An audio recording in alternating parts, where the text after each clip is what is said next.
Decentralized finance, or DeFi, is a really hot topic at the moment. And one of the hottest projects in the DeFi space is called Maker.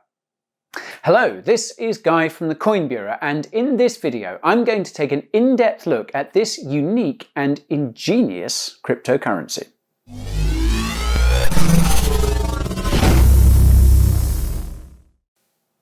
Let's have a quick few words first, me and you, before I get going though.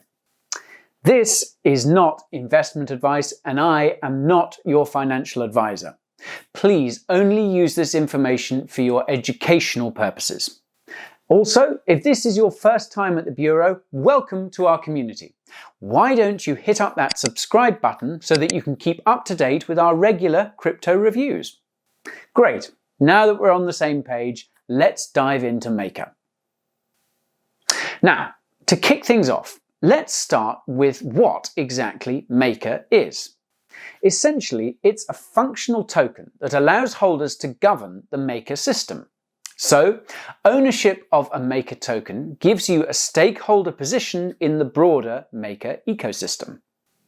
By owning a Maker token, you're able to take part in the maintenance of the entire Maker ecosystem. This includes its stablecoin DAI, which we'll touch on briefly in a moment. Maker's value is directly tied to the success of its products and the upkeep of its projects.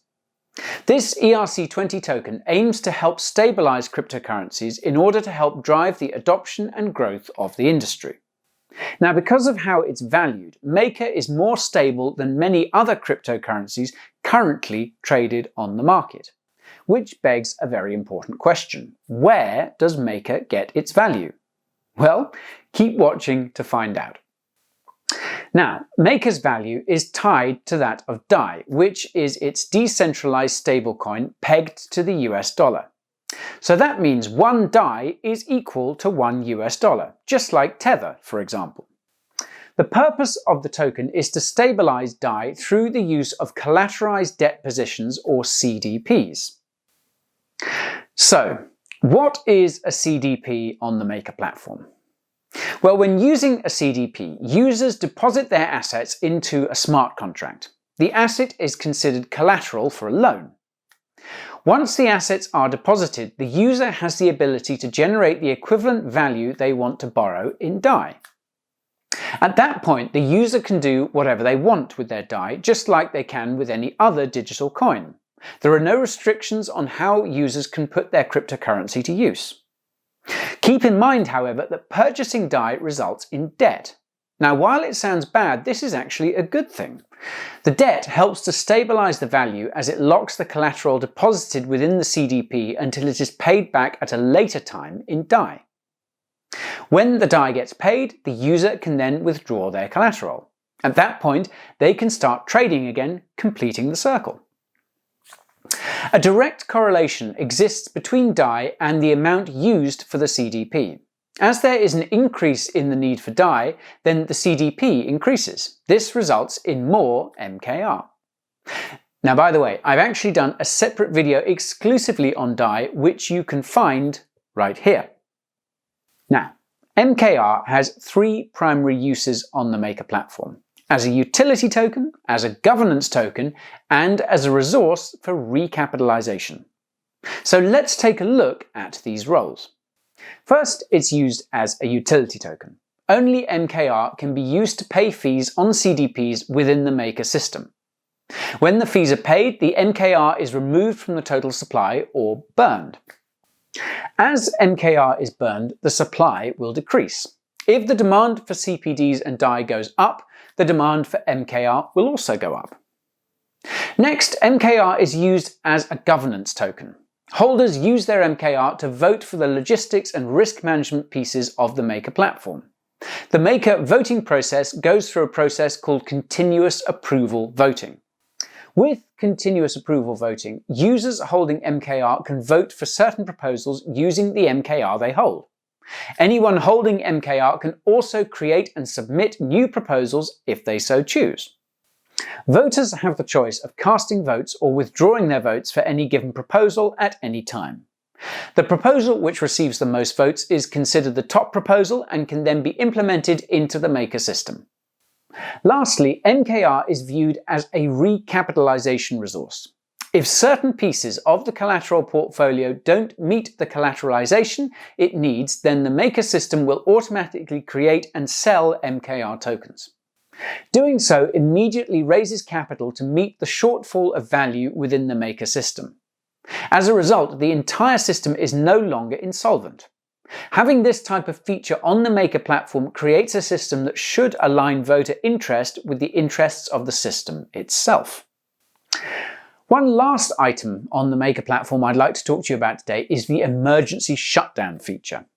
Previously known as global settlement, emergency shutdown will stop and settle the Maker protocol to ensure that everyone on the platform, both CDP holders and DAI holders, receive the value of the assets to which they're entitled. Essentially, it allows DAI holders to redeem their DAI for collateral in the event of an emergency shutdown. While the chances of such a situation arising are low, emergency shutdown is in place as a last resort so that the Maker system is protected against a serious threat. Okay, so now you have an idea of how the Maker ecosystem works, let's take a quick look into the token dynamics. There was no ICO for MKR tokens. Instead, the project was meticulous and selective about when and where they offered MKR tokens for sale. While anyone was, and still is, able to purchase MKR, initially doing so required more interaction on the part of the buyer than would typically be required during an ICO or crowd sale. For example, in this Reddit post, you can get a bit of a glimpse into the process used by the Maker team to raise their initial funds. They were quite selective in who they invited to participate and wanted to ensure that those that did were rational stakeholders. Pretty prudent strategy, if you ask me. Anyways, Maker consistently sits in the top 25 of total market capitalization and currently has 1 million MKR circulating. The token saw an all-time high of just over $1,600 in January of 2018. However, since then it's fallen in line with most of the rest of the market. However, you'll note that this is much less pronounced than many of the other altcoins. This is because of the unique relationship that it shares with the CDPs and DAI. As markets have been in flux, there's been an increase in the need for stablecoins and hence more utility demand for MKR. Anyways, let's now take a quick look at the team behind Maker, shall we? If you visit the Maker team page, you'll discover a well-sized team working together to make Maker what it is today. There are plenty of designers, engineers and developers from around the globe supporting the Maker project. Not much is known about the CEO of Maker, Rune Christensen, other than what is found on a few social media sites and interviews. Prior to Maker, Christensen was the co-founder of TriChina and holds degrees in biochemistry and international business. In regards to the Maker roadmap, the project is looking to launch its multi-collateral DAI, or MCD, in mid to late November. The official announcement for MCD has many within the Maker project very excited, as will include many new features. These include updates like a DAI savings rate plus more CDP collateral types. Moreover, with the upgrade to multi-collateral DAI, the MKR token will take on a more significant role in the broader ecosystem. Instead of using the pooled Ether as the recapitalization resource, MKR will be sold in order to raise the funds to recapitalize the system. Of course, this just scratches the surface for the MCD update, so if you want more information, you can head on over to their official blog, which I've linked to below. Moving on though, let's take a look at the markets for the Maker token. Something that you need to note about MKR tokens is that they do considerably less daily volume when compared to their immediate peers. Here you can see the volume of Maker within a 24-hour period amongst similarly ranked cryptos. So, not the best from a market liquidity perspective, especially for those larger block orders.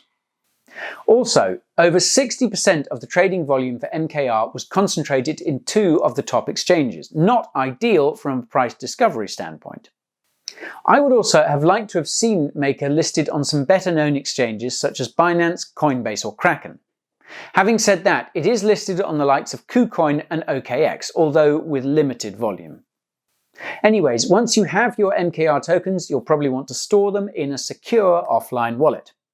With MKR, it's pretty simple. Given that this is an ERC20 token, you have a plethora of options. Any wallet that supports Ethereum will do, although I would recommend a hardware wallet like a Ledger or Trezor. Now, we've covered quite a bit about the Maker project, but I have yet to tell you what I think about it. Well, honestly, I think that despite how complex it is, it does have strong potential to make a dent in the stablecoin market. DAI has the tremendous undertaking of overthrowing Tether as the stablecoin, but I believe the technology behind it makes this a real possibility. One of the key advantages of MKR is that it has a viable product in DAI and offers a transparent system that does a fantastic job of connecting the investor token to the product itself. Moreover, there's a lot to look forward to in the roadmap. The multi-collateral DAI will prove more use cases for the MKR, which will benefit all token holders. While there is a lot to like about the Maker project, I would highly recommend that you do your best to understand the ins and outs of the token before you invest in it. Moreover, as a holder of the MKR token, you'll also be tasked with preserving its decentralized governance. There are also a host of other stablecoins that have entered the fray. These include the likes of Paxos, Pax, the USDC, Gemini Dollar, etc. Some traders may prefer these given their ease of fiat conversion. Either way, stablecoins are considered by many to be a significant step forward in the world of cryptocurrencies. Some even believe that it may be the key to mass adoption, the holy grail for the crypto markets. So, if we can get more people interested in the idea of decentralized stablecoins, then that's the first step to mass adoption that we seek. And that, ladies and gentlemen, is my review of the Maker project. Now it's time for you to do the talking. What do you think of Maker? Any questions for me? Hit me up in the comments below. And of course, if this video was vaguely helpful, show your support by hitting up that like button and subscribing. Much more will be hitting the tube soon.